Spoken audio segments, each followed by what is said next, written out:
Hello, welcome back to my home science channel. उम्मीद है आप सब बहुत ही मन से अपनी तैयारी में लगे होंगे। उसी तैयारी में धार देने के लिए हमारा एक छोटा सा प्रयास है। हम लोग आज से डेली ही प्रैक्टिस सेट सॉल्व करने का प्रयास करेंगे और आप सभी लोग बताएंगे कि आप लोगों से कितने क्वेश्चन बन पाए। तो फिर शुरू करते हैं। फर्स्ट क्वेश्चन आप देखे होंगे 2021 में भी ये क्वेश्चन पूछा गया है और बार बार पूछा जाता है। आप देखेंगे कि कितना इम्पॉर्टेंट हमारा क्वेश्चन है और यहाँ से आपको क्वेश्चन मिलेगा ही।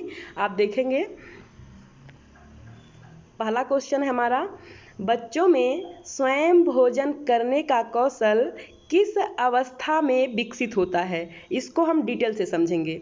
आप सभी इसका answer no doubt B option tick कर देंगे। यहाँ पे ऑप्शन थोड़ा इधर उधर हो गया होगा, लेकिन ये जो ABC है ना, आप इसको देख करके चलेंगे। आगे पीछे ऑप्शन हो गया होगा।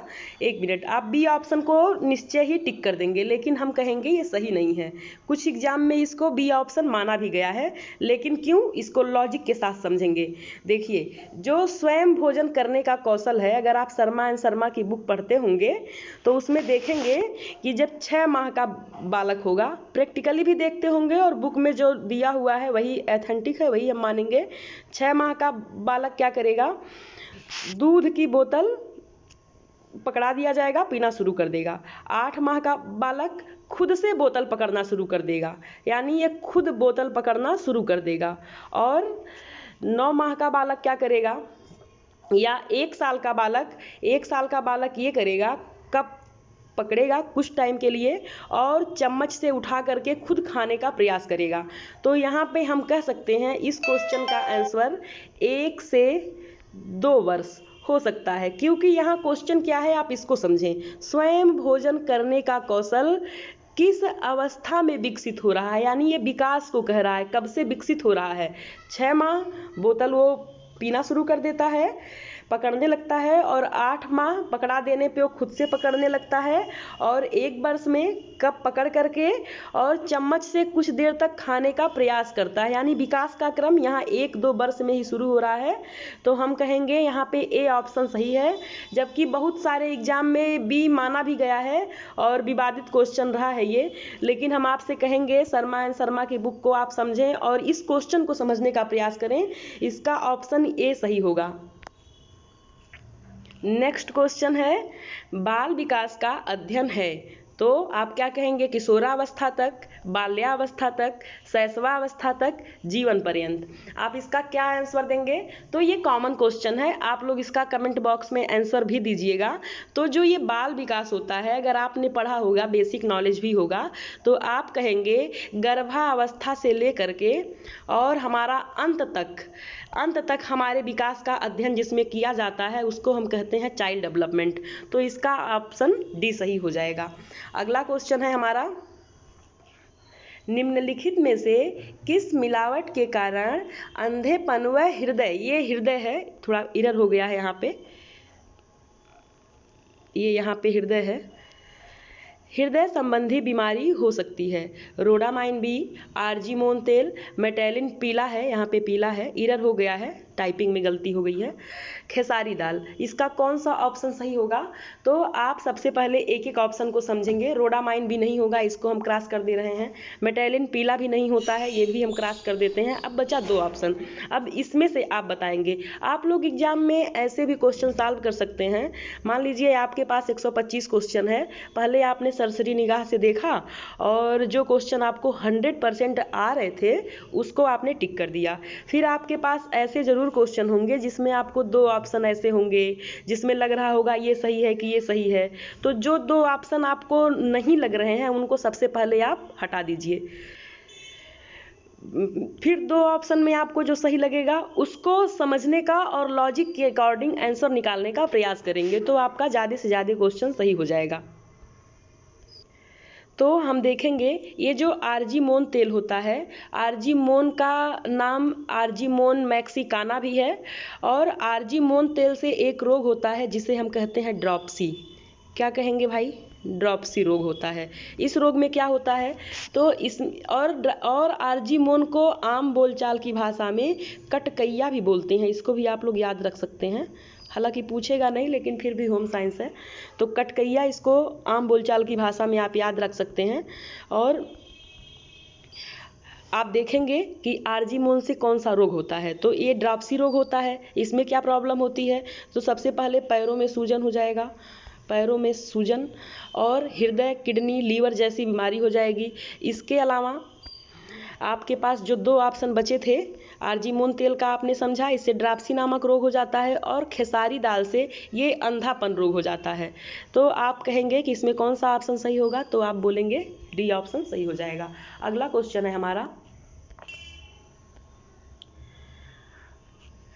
अनौपचारिक शिक्षा का मुख्य उद्देश्य है। तो अनौपचारिक शिक्षा क्या होती है, सबसे पहले आप इसको समझें। आपने शुरू से पढ़ा होगा, आपको इसका बेसिक नॉलेज भी होगा। प्रसार शिक्षा तो आप में है ही, आप सभी जानते हैं औपचारिक शिक्षा क्या है और अनौपचारिक शिक्षा क्या है। आप जानते हैं जो सिस्टमेटिक ढंग से चले वो औपचारिक शिक्षा है, जो अनसिस्टमेटिक ढंग से यानी अव्यवस्थित ढंग से चले, जहाँ पे अव्यवस्थित ज्ञान मिल जाए, यानी हम कुछ भी कहीं से जो सीख सकें उसे ही हम कहते हैं अनौपचारिक शिक्षा। और हम जानते हैं कि हम अपने किताबी ज्ञान से ज़्यादा व्यवहारिक ज्ञान जिंदगी में लेते रहते हैं, और ऐसे समाज में बहुत से लोग मिल जाएंगे जिनके पास किताबी ज्ञान तो बहुत ज़्यादा नहीं है, फिर भी व्यवहारिक ज्ञान हम लोगों से भी कहीं ज़्यादा है।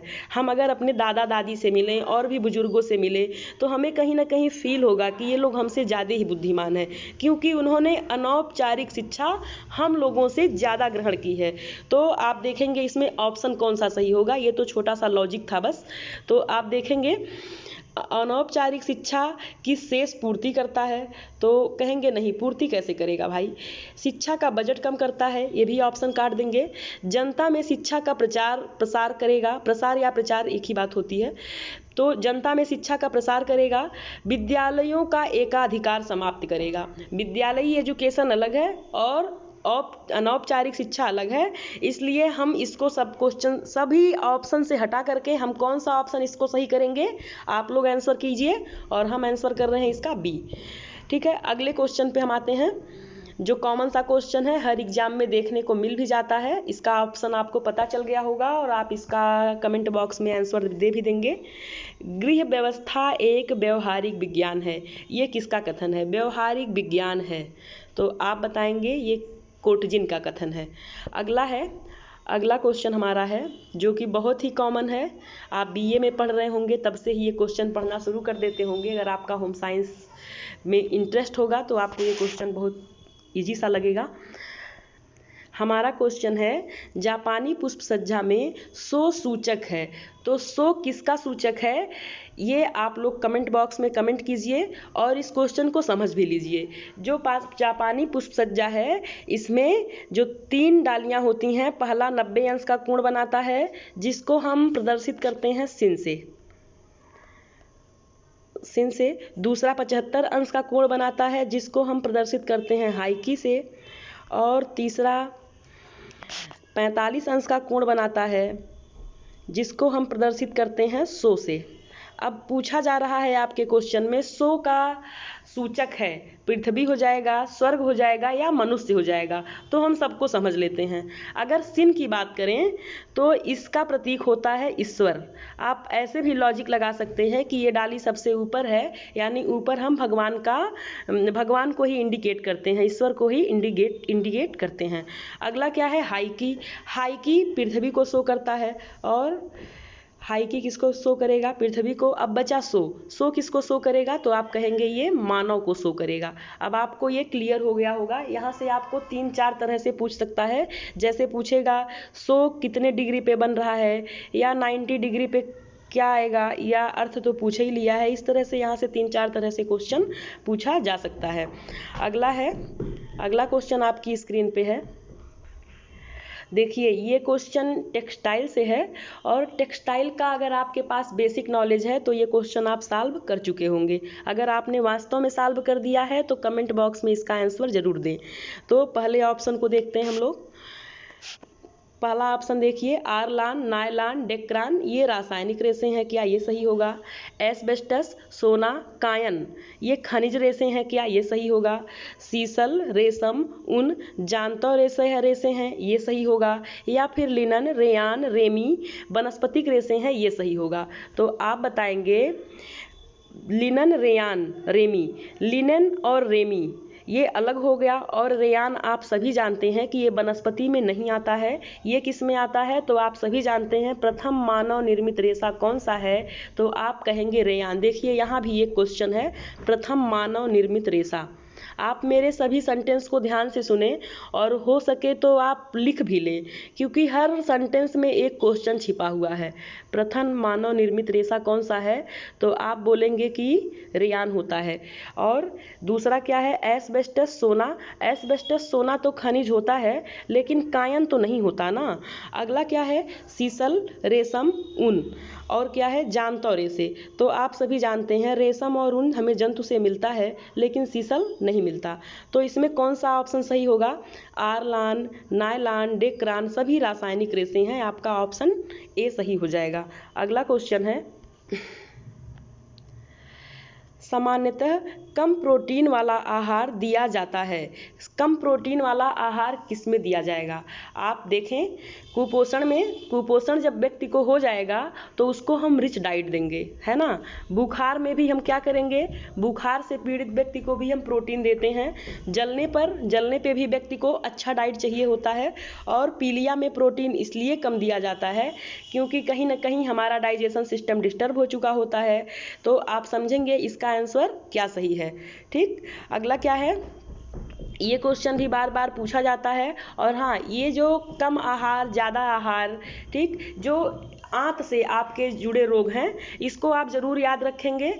जितना भी पीलिया हो गया आपका, हेपेटाइटिस हो गया, या बहुत सारे ऐसे रोग हैं जो यकृत से रिलेटेड हैं, उसमें पूछा जाता है कि किसमें कौन सा आहार दिया जाता है। खास करके प्रोटीन से संबंधित, वसा से संबंधित, और रिच कैलोरी, लो कैलोरी, ये सब आपसे क्वेश्चन पूछा जा सकता है।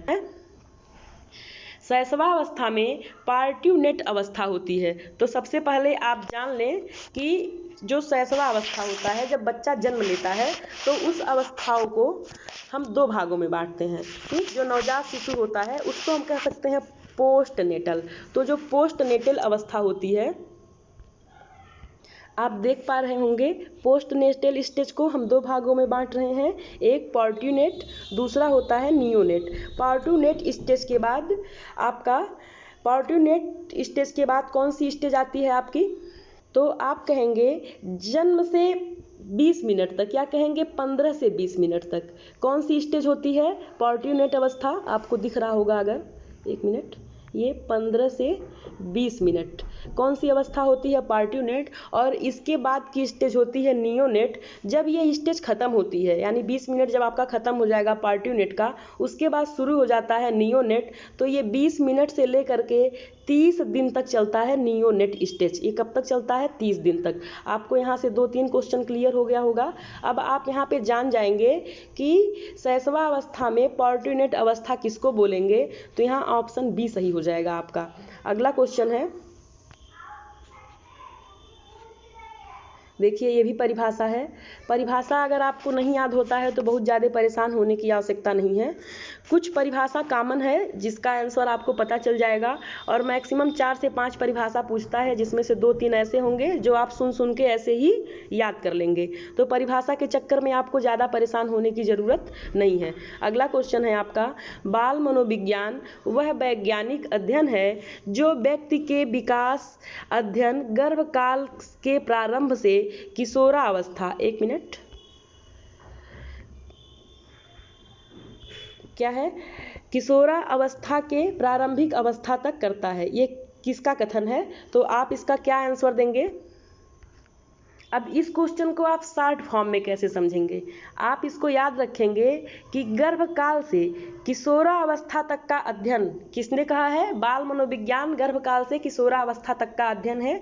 ये कथन किसने कहा है? तो आप बताएंगे जेम्स ड्रेवर ने। किसको बताएंगे आप?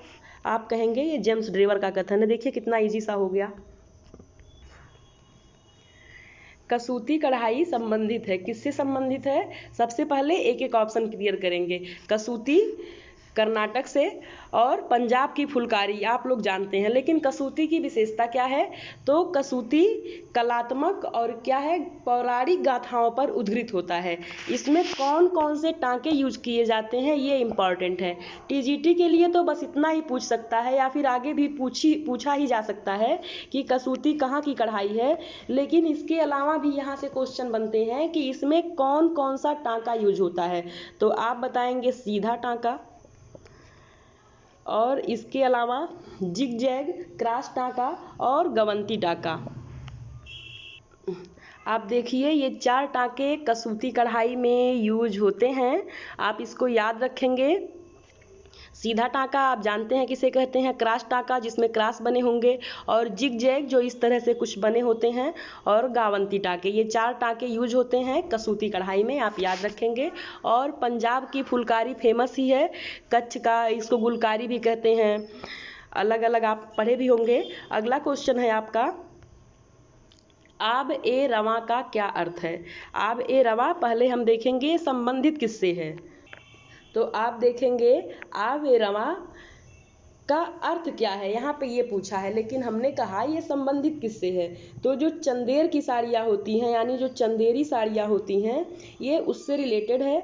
वहाँ पे कई तरह के शब्द प्रचलित हैं, जैसे वफ्त अथवा पाठथान, आब ए रवा, काम ख्वाब, हिमरस तथा आमरस। लेकिन हम देखेंगे आब ए रवा पूछा गया है तो हम इसको समझेंगे। ये ब्रोकेड के कुछ वस्त्र होते हैं, और इस पे रेशमी धागों से वर्क किया जाता है। ये ब्रोकेड के वस्त्र प्रचलित कहाँ है? तो आप याद रखेंगे बनारस,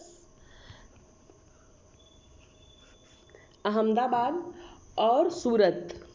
ब्रोकेड के जो वस्त्र होते हैं ये इस पे रेशमी धागों से कढ़ाई होती है। ये चंदेरी की साड़ियों से निर्मित है। हमने बताया कि इसमें कौन कौन से शब्द होते हैं, और ये फेमस कहाँ पे है? तो बनारस में, अहमदाबाद में और सूरत में। इसकी खास विशेषता ये होती है कि जो साड़ी का आंचल होता है, पल्लू होता है या बॉर्डर होता है, उसको विशेष रूप से सजाया जाता है। मतलब कि बॉर्डर और आंचल इस पे विशेष रूप से सजाया जाता है। और ये बहता पानी क्यों कहते हैं? तो आप बताएंगे कि इस पे बहते हुए पानी का प्रभाव, मतलब जो आप देखते हैं इस तरह से कुछ बहते हुए पानी का जो प्रभाव होता है वो इस पे दर्शाया जाता है, इसलिए इसको बहता हुआ पानी बोलते हैं। आपने देखा ये 12 क्वेश्चन आज जो हमने सॉल्व कराया। ये मेरा टेलीग्राम चैनल है, आप इसको ज्वाइन कर सकते हैं अगर आपको इसका PDF चाहिए। हम जो भी क्वेश्चन सॉल्व कराएंगे इस टेलीग्राम चैनल पे हम सारा ही PDF सेंड कर देंगे। अगर आपको चाहिए होगा तो आप इससे जुड़ सकते हैं। और ये हमारा YouTube चैनल है, अगर आप चाहें तो जुड़ सकते हैं। और आपने देखा कि आज ये 12 क्वेश्चन सॉल्व कराए गए हैं, ये इसके आगे नहीं है, तो आप देख सकते हैं। अगर आपको वीडियो अच्छा लगा तो कमेंट के माध्यम से ज़रूर बताएं। आपको जैसा भी ये वीडियो लगा आप ज़रूर बताएं। Thank you for watching. आपको ये वीडियो अच्छा लगा तो कमेंट करें, जिससे हमको प्रोत्साहन मिले आपके लिए ऐसे ही और भी वीडियो हम डेली लेके आते रहें। Thank you for watching.